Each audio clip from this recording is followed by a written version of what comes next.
Hi friends, പുതിയൊരു വീഡിയോയിലേക്ക് എല്ലാവർക്കും സ്വാഗതം. ഇന്ന് ഞാൻ നല്ല സ്പൈസി ആയിട്ടുള്ള ഒരു പൊട്ടറ്റോ സ്റ്റിക്സാണ് ഉണ്ടാക്കുന്നത്. അതിന് വേണ്ടിയിട്ട് 3 ഉരുളക്കിഴങ്ങ് തൊലി കളഞ്ഞിട്ട് വെള്ളത്തിലിട്ട് വെച്ചിട്ടുണ്ട്. ഇനി ഇതൊന്ന് കട്ട് ചെയ്തെടുക്കണം. ആദ്യം ഇതിൻ്റെ സൈഡൊന്ന് കട്ട് ചെയ്തിട്ട് ഒന്ന് ലെവൽ ചെയ്തെടുക്കാം. ഒരു സ്ക്വയർ ഷേപ്പിൽ കിട്ടാൻ വേണ്ടിയിട്ടാണ് ഇങ്ങനെ ചെയ്യുന്നത്. ഇങ്ങനെ ചെയ്യണമെന്നൊന്നുമില്ല. ഇങ്ങനെ ചെയ്താൽ ഇത് കട്ട് ചെയ്യുമ്പോൾ നല്ല ഷേപ്പിൽ കിട്ടും. ഈ കട്ട് ചെയ്തതിന് ഓരോന്നിനെയും ഇതുപോലെ ചെറിയ ചെറിയ സ്റ്റിക്സായിട്ട് വീണ്ടും കനം കുറച്ചിട്ട് കട്ട് ചെയ്തിട്ട് തണുത്ത വെള്ളത്തിൽ ഇട്ട് വെക്കാം. ഞാനിപ്പോൾ ഇതെല്ലാം കട്ട് ചെയ്തെടുത്തിട്ടുണ്ട്. ഇനി ഇതിലെ സ്റ്റാർച്ച് മുഴുവൻ പോകുന്നത് വരെ ഒരു 3-4 പ്രാവശ്യം നന്നായിട്ട് കഴുകിയിട്ട് ഒരു അരിപ്പയിൽ ഇട്ട് വെക്കാം.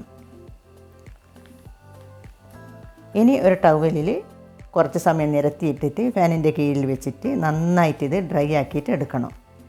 ഇതിൽ ഒട്ടും വെള്ളം ഉണ്ടാകാൻ പാടില്ല. ഒട്ടും തന്നെ വെള്ളം ഇല്ലാതെ എടുത്താലാണ് ഇത് ഫ്രൈ ചെയ്യുമ്പോൾ നല്ല സ്റ്റിക്ക് പോലെ കിട്ടുകയുള്ളൂ. ഇതിപ്പോൾ നന്നായിട്ട് വെള്ളമൊക്കെ പോയി കിട്ടിയിട്ടുണ്ട്. ഇനി ഒരു ബൗളിൽ 3 ടീസ്പൂൺ കോൺഫ്ലോറും 2 ടീസ്പൂൺ മുളക് പൊടിയും 1/2 ടീസ്പൂൺ മഞ്ഞൾപ്പൊടിയും 1/2 ടീസ്പൂൺ ഉപ്പും ഒരു 2 ടീസ്പൂൺ അരിപ്പൊടിയും ചേർത്തിട്ട് ഒന്ന് മിക്സ് ചെയ്ത് വെക്കാം. ഇതിലേക്ക് കട്ട് ചെയ്ത ഉരുളക്കിഴങ്ങ് ചേർത്തിട്ട് ഒന്ന് മിക്സ് ചെയ്തെടുക്കണം. നന്നായിട്ടൊന്ന് മിക്സായി കിട്ടാൻ വേണ്ടിയിട്ട് കുറച്ച് ചൂടായ ഓയിൽ കൂടി ഒഴിച്ചിട്ട് നന്നായിട്ട് മിക്സ് ചെയ്തെടുക്കാം. ഇനി ഇത് ചൂടായ എണ്ണയിലിട്ടിട്ട് ഫ്രൈ ചെയ്തെടുക്കാം.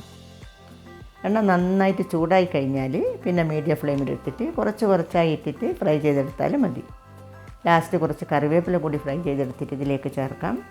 ടേസ്റ്റിയും സ്പൈസിയുമായ പൊട്ടറ്റോ സ്റ്റിക്സ് റെഡി ആയിട്ടുണ്ട്. നിങ്ങൾക്ക് ഈ റെസിപ്പി ഇഷ്ടമായെന്ന് കരുതുന്നു. അടുത്തു തന്നെ നല്ലൊരു റെസിപ്പിയുമായി വീണ്ടും വരാം. Thank you.